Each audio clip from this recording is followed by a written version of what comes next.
Grace, mercy, and peace be to you from God our Father and the Lord Jesus Christ. How many of you like to garden? Gardening can be a pretty frustrating adventure, especially in the sandy soil of Florida if you're not careful about what you plant or when you plant it. At the same time, it can be incredibly rewarding, tending to a plant as it grows, watching from the time that it's a seed all the way until blossoms appear and then transform into a fruit that ripens and becomes a delicious fruit of your labor. If you've ever grown tomatoes, you might also be familiar with pruning. As the tomato vine grows, there are lots and lots of branches. And some of these branches end up making it too crowded for the vine to produce good fruit, and they have to be pruned from the vine. Now, I'm not here today to teach you about pruning, but I do want to point out the difference between those two branches. What do you think happens to the branches that are cut from the vine? And what do you think about the ones that stay connected to the vine? If you said that the pruned ones, they withered up and found their way to the compost pile, you're right.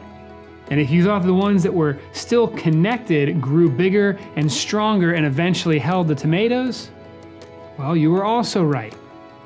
The branches, they cannot continue to grow. They can't get big and strong and do their job of producing fruit if they become disconnected from the vine. It's the same way for us as we continue to grow in our faith. In John 15, Jesus tells us that He is the vine and we are the branches. So as we grow in our faith, it's essential that we stay connected to Jesus. But how do we do that? Well, you're doing a part of it right now. Spending time in devotion every day reminds you of His love for you and His plan for your life. When you stream church this weekend, guess what? You hear the pastors telling you about God's Word, and He worked through them to strengthen your faith. How about when you're praying with your family or on your own? There too. What about when you're loving your neighbor, saying, "Happy Easter, He is risen," to someone? Yep. There too. In baptism, brothers and sisters in Christ, God claimed you as His own. You are connected to Him forever. He'll never let you go. And He continues to work in your life today.